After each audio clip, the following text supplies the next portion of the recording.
we are here live, coming from you live with the real Dave P. And we're headed to the next round of appraisals for a big deal that we're doing. The topic of today is what's holding you back. What are you afraid of? Now, a lot of you guys are just getting started, and probably one of the biggest fears is this thing going to work? Is this thing even real? This real estate investing, this wholesaling, this we buy rental properties, house hacking, whatever had drawn you to follow me is probably a lot of wholesaling videos, probably a lot of buy and hold videos, house hacking videos, what to do in real estate when you're starting out. The question is, what's holding you back? Well, let me just share you some of my stories real quick, and then we'll open it up to some questions. First and foremost, if you're joining the live, just let me know what city and state you're coming from, and then also if you're in real estate, let us know in the comments if you're in real estate, and also any questions that you may have in regards to real estate, money, business, and stuff like that. So when I got started back in 2009, my biggest fear was, can I even talk to a motivated seller and persuade a motivated seller to have them sell me their house? That was my biggest fear, literally. Because most of you guys don't know this, but I'm actually an introvert, and I don't like socializing. To be honest with you, that's really my profile. I've done a personality test, but I've learned to overcome that by actually practicing it, by getting mentors, by getting coaching, and really what it stems from was some past behaviors, some self-limiting beliefs that I've had from childhood. So I wanted to talk to you guys today about what is holding you back and how Dave and I can help you. Okay? Because fear isn't going away. We still have doubts and fears show up in our business every single day. But what we've been able to do now with the right training and coaching is to really recognize what that fear is, and then put in place some of the strategies that we've learned. Hello from Miami. How you doing today? Happy Thursday to you. We put these strategies in place to not get paralyzed by fear, because that's what really happens. It slows you down. It causes doubt if you become paralyzed and you're not taking action anymore. So that's one of the I wanted to share that with you, is that we still deal with fear every day. Fear of not getting deals, fear of people quitting, fear of the market crashing, right? Fear of the investment that we put out into this business. Are we going to get that return? All those thoughts come in every day. But if you let it dwell on you, if you let it eat you up, whatever, and stop you from making phone calls, stop you from putting out marketing, then you let the fear win. What'd you say, Dave? Yes, good morning, everybody, and hello. It is 8:23 Eastern Standard Time, and we're driving through the countryside going to look at apartment buildings. And this is a prime example. I think RJ hit the nail on the head and said, look, fear, what it does is it just kind of paralyzes us and makes us stand still and do nothing at all, right? And this big deal that we're going to look at, we're going to meet an appraiser. This is day 2 of appraisals. We were out here Tuesday morning as well.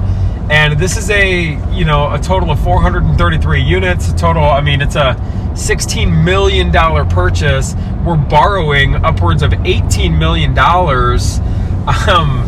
to complete this deal. There could be some fear there, right? And I wanted to kind of tell the message today that I don't know that fear is ever going to go away, because our brains are built for fight or flight. I mean, we have very ancient reptilian brains in the back here, and our brains have developed over the years. Now we have like the frontal cortex, we can create things, but our instinct is to feel fear. meaning, you hear a loud noise, you're going to jump, you're going to look, you're going to see what is causing that noise. You find yourself in a situation that's not safe, your instincts will kick in. This is part of being a human being. Fear is a very essential emotion for us to survive in this world. So I don't know that fear is ever going to go away and just be abolished and just, we're not going to feel it. But the way we respond to the fear is what's ultimately going to separate us from being successful or being paralyzed. And I'm not saying you're going to be an ultimate failure if you don't do anything. You're just not going to reach that level of success. So more importantly than, removing fear from our life, the more important thing is and how we respond to fear. And if we could be in the present moment and acknowledge when this fear is coming up, I think that's the first step. RJ, what do you think about that? Yeah, you got to acknowledge it. It's coming in. This thought is coming in, because that's basically what Dave said. It's like that. That's how we're programmed. Fear is there to keep us alive. But if we allow it to consume us and not take any action, like the first step is like, I'm still afraid, like sometimes in the morning to call people. So I know how to overcome that. And one of them, these are just strategies that I've learned. One of them is to call a friend, call a friend.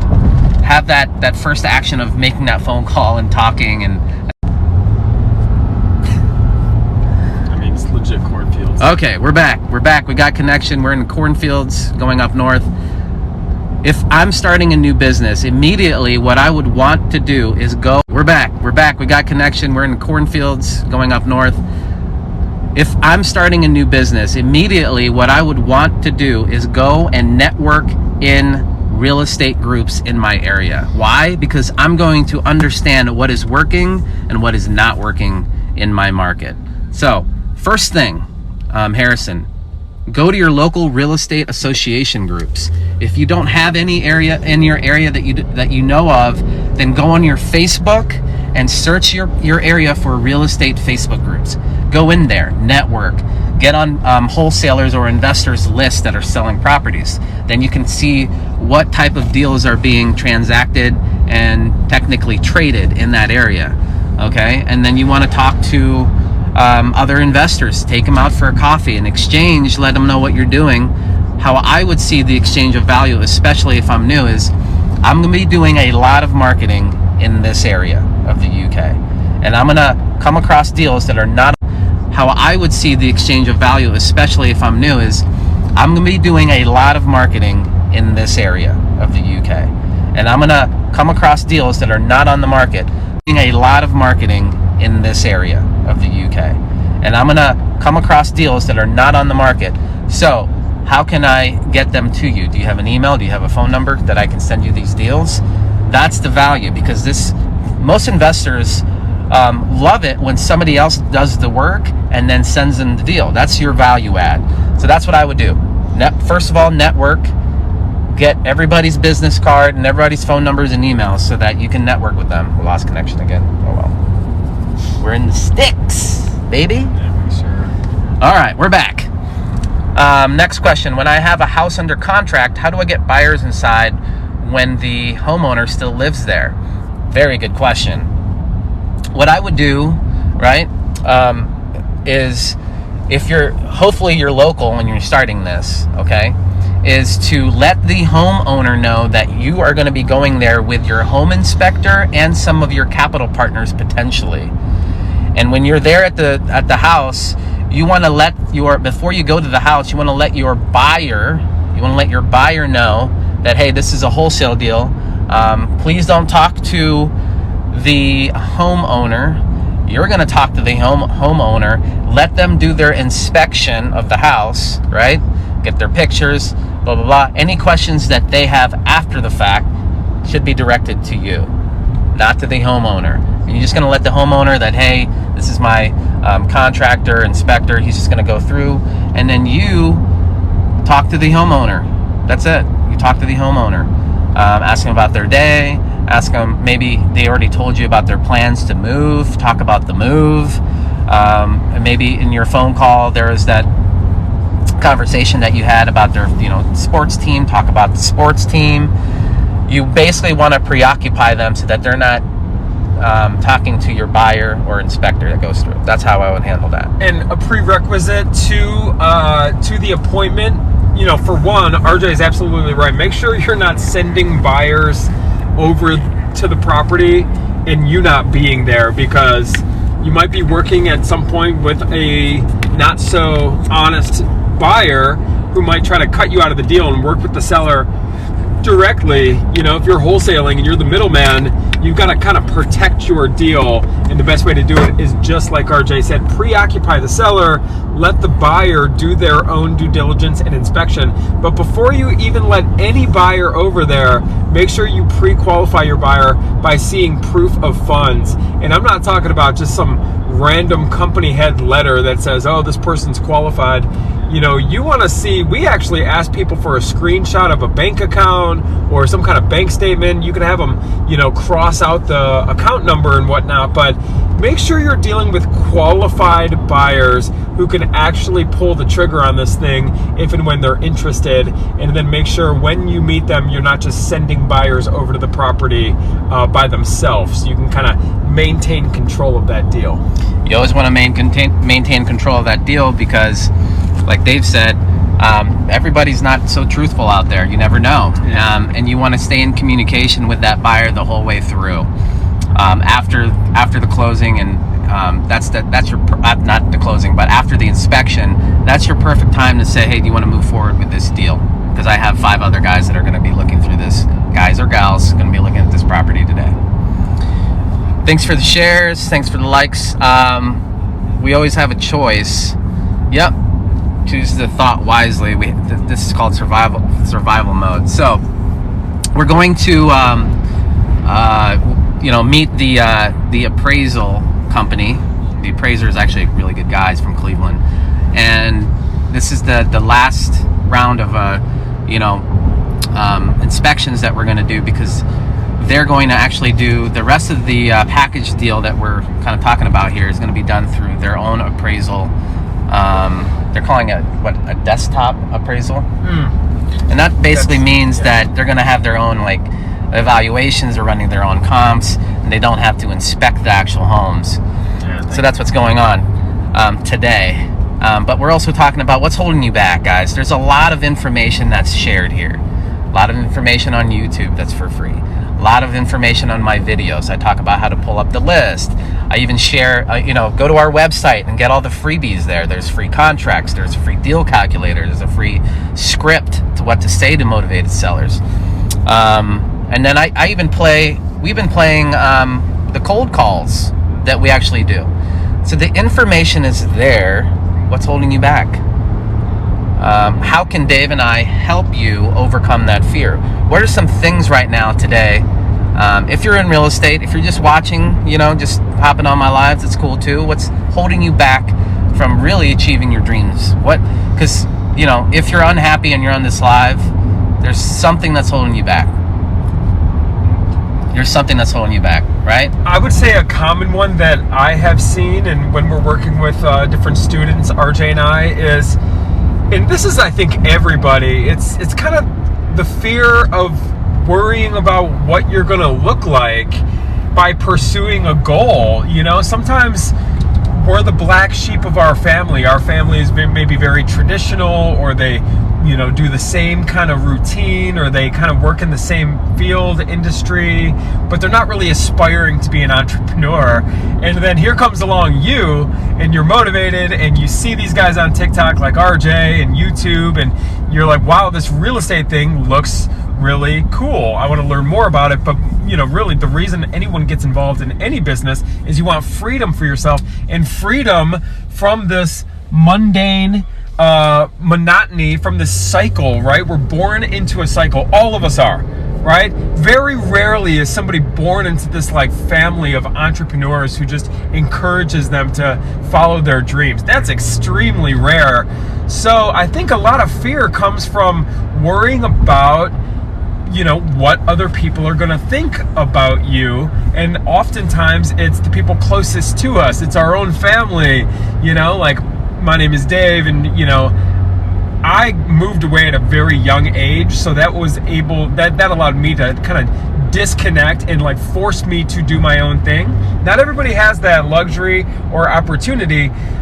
So I could see it, you're living under the roof of maybe your parents or a family member, and they say, oh, there's Dave again trying to pursue some gold. Oh, when other people see somebody take action in the step of their dreams, it forces them to look at themselves, and sometimes that could bring out some insecurities. So sometimes family members of yours, or friends, people close to you, when they see you pursuing a dream or a goal, it forces them to maybe look at their own life, and maybe they're not secretly, super happy. Sorry, guys. We're in the country, and that turn came out of nowhere. But sometimes when other people see you taking steps to be successful, it forces them to look at their own life, and maybe they're not making any steps kind of towards their own dreams, or maybe they gave up on their dreams a long time ago, so they want to kind of make remarks, or they want to actually kind of not see you succeed because it forces them to face their own reality. But that's a big fear, is like, oh, I wonder, worried about what people are going to think about you. And that's very common. So stick to, find people who have similar goals and dreams and who are doing what it is you want to do. And even if you don't have these people in your, that you hang out with on a day-to-day, like in your life, follow us on YouTube, follow us on TikTok. Find that online community, because there are people who will support you, and you're talking to two of them right now. Yeah, guys, we have group coaching. If you guys are needing help in real estate investing, go check out the link in my bio. We show you from A to Z how we buy properties with none of our own money. We use private lenders to buy, renovate, and then we rent them out. We have a property management team that we work with that gets rented, and then we go to a local bank, and the local bank basically lends us the money, right? Lends us the money. We use that money to go pay back that private lender, and then I talk a lot about the BRRRR strategy and the cash out refi strategy. So we pay back a private lender, and there's a difference there that we get to keep, and that's tax free because it's a loan. Okay, debt is not taxed. Do you guys understand that? It's not income. So, because it's not income. It's a loan from the bank. So the government, Uncle Sam, isn't going to tax you based on the loan that you got from the bank. So I didn't know the strategy when I was in college. I went to college at all. This is all specialized knowledge that I learned from a mentor. So for you guys that are looking to gain knowledge, you got two guys right here that you can learn from. So one of the questions that we just got is, how do you start? Like, what's the first step with wholesaling? Okay, and I'm going to give my 2 cents, and I'm going to tag it along to Dave here. We're going to tackle this question. It's a good question. Where do you start? Okay, first off, you can basically wholesale in your current market right now. That's where I suggest. Okay. Now, obviously, if you're in a population of 10, I would probably consider going into a bigger city nearby, maybe 30 or 40 minutes away from you. Okay. But the first step is to find who is a motivated seller. There's a freeway that I talk about, and the freeway is driving around your area and looking for properties that look like they've been abandoned, properties that look like they're in disrepair, properties that have broken windows, tarps on the roofs, high grass, basically overgrown bushes, trash in the front of the yard, like, old furniture, like it's trash. You've probably seen houses driving to and from places that you're like, man, that house looks terrible. Those are the houses that you want to go after. That is the first thing, and it doesn't cost you anything but your time, right? Because I know a lot of you guys are starting out. I've seen it in the DMs. I don't have any money. What should I do? Well, if you just get out in your own neighborhood, right? In your own neighborhood, and look around and look for houses that look beat up. Then, okay, so that's my step. Dave, what do you think a good first step would be? I think that's a great first step. What RJ just said is basically finding off-market deals, learning to find motivated sellers. The very first step is like understanding that knowledge and having the knowledge to go after motivated sellers and start having conversations. So RJ and I teach all the time, the three main fundamentals of real estate, and it really, these fundamentals are applied to whether you're starting in real estate, whether you're starting with fix and flips or wholesale or, buy and hold, anything. First one is, just like RJ said, finding off-market motivated sellers. Number two is learning how to evaluate these deals to know what is a deal and what is not. So you got to learn how to kind of run comparables a little bit, understand your market a little bit. So this way, when you find these leads of sellers, what is a good deal and a little bit, understand your market a little bit. So this way, when you find these leads of sellers, what is a good deal and what is not. And then finally, it's, what RJ's biggest fear was when he first started out is that's talking to the motivated seller, understanding the fundamental of how to talk to these motivated sellers so you can, you could help them, right? I mean, because they probably feel their own fear, right? In talking to a real estate investor. Oftentimes we all have to remember, when we're dealing with a seller, this might be the biggest sale, the biggest decision of their life. Guys like us who do real estate on the day-to-day, we tend to forget that, we do this all the time, but the person who's selling us the property, they might feel a lot of fear. So the three fundamentals, I think, in getting started in real estate, no matter what aspect of real estate that you're doing, is number one, finding the off-market deals, finding the motivated sellers like RJ said. Number two is evaluating them so you know what is a good deal and what is not. And then finally, number three is talking to these motivated sellers, putting them at ease. This way you can sign the contract, get the deal, and ultimately be successful in the business. We got another question here. What area? Katie, what area? What do you mean by that? Are you asking what area we're in right now? We're operating in Ohio, and the markets that we're in are Columbus, main core markets, Columbus, Cincinnati, Dayton, Cleveland. That's what area we're in. Another question, what do I say to them? Well, this is a good question. So if you're on here taking notes about what to say to motivated sellers, this is going to be a good thing for you guys to write down and take notes on. First and foremost, okay, Dave and I teach FORM.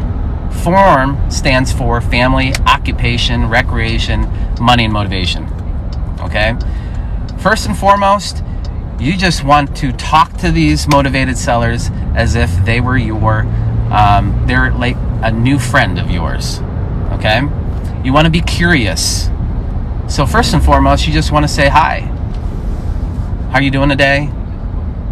Right? Hi, how are you doing today? There's no secret thing to say.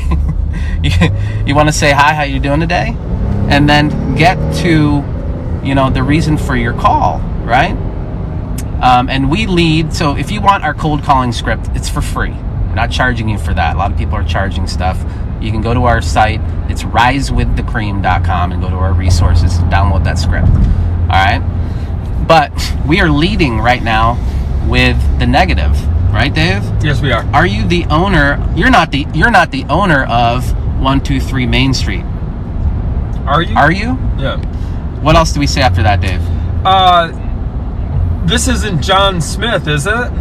Yes, it is John. So in any conversation or negotiation, there's one person who's taking the role of the negative and the other person who's taking the role of the affirmative, right? So you want your seller to be the one on the role of the affirmative or the one saying yes, because ultimately you want them to say yes to you and your offers. So in order for them to take the role of the affirmative and saying yes, you need to take the role of the negative. So great ways to open up a conversation is hey, you probably wouldn't be interested in a cash offer on your property, would you? Start with the negative that way, and it just kind of softens the blow a little bit. We found that to be pretty effective in our dealings. Great. So you got that, guys. Start with the negative. You're not so-and-so property owner, are you? and then you wait for them to say. They're probably going to say yes, and if not, then great, then you probably don't have the right person on the phone. But then once you get that first initial, hello, how are you so-and-so person, boom, boom, boom, you get that out of the way, then you start talking about a little bit about the house, get the address, and then we go into form: family, occupation, recreation, motivation, or money. That's the last piece. You don't want to be talking to them. You want to find a way to build rapport over the phone.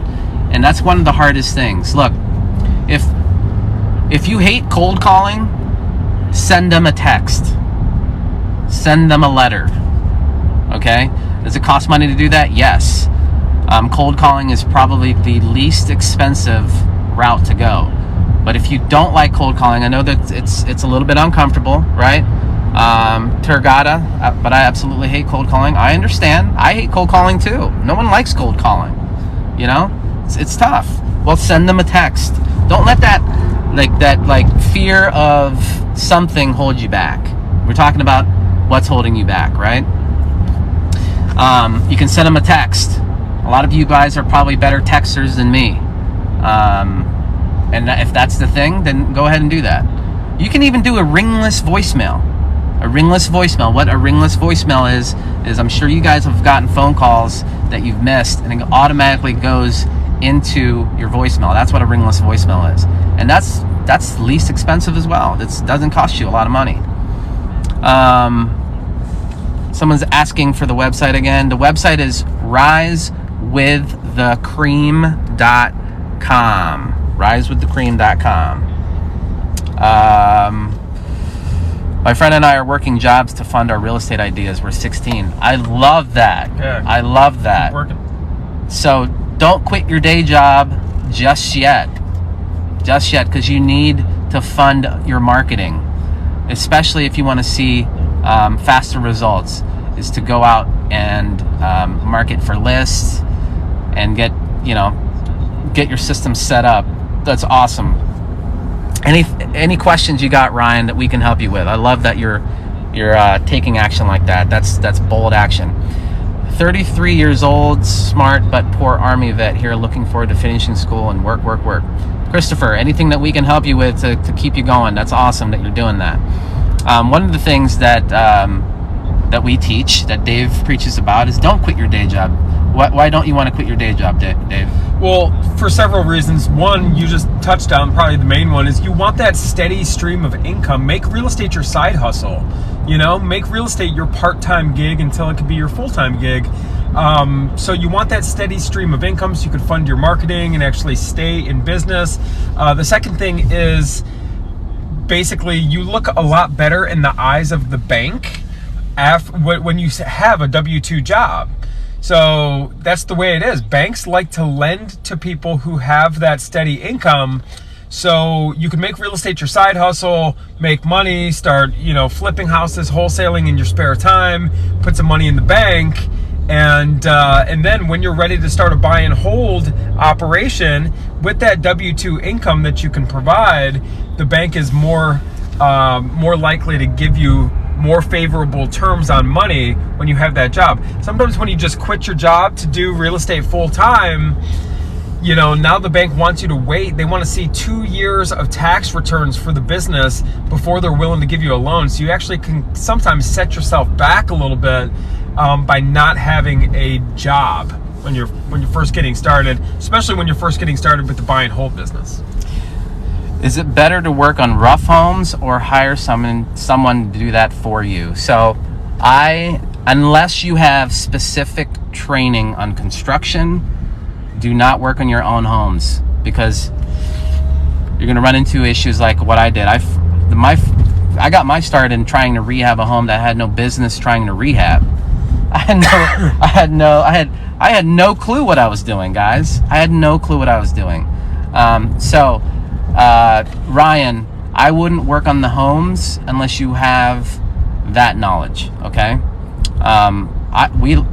Dave and I talk about the best way to get started is to wholesale properties, get a chunk of cash coming in so that you can reinvest that back into creating systems and hiring people to run those systems. Okay, thank you for the follow too, Ryan. Again, guys, the website that you can get our purchase contracts, assignment contracts. Make sure that you run it by a real estate attorney in your area that understands wholesaling. Okay, and just make sure it works in your area. It should. And then you can get our deal calculator. It helps you analyze deals. You have our cold calling script. And if you don't like cold calling, then use the script to text people. Okay? Use it to text people. We're here, though, in Willard. I'm going to go live again and show you some of these properties. I'm excited to see some of these properties because I know the ones that we're going to today are probably the best ones. But I'll go live. I'll show you kind of what we're working with up here in Willard. Appreciate you joining my live. Don't forget to follow me if you're new to my live channel. Also follow Dave. He's at The Real Dave P.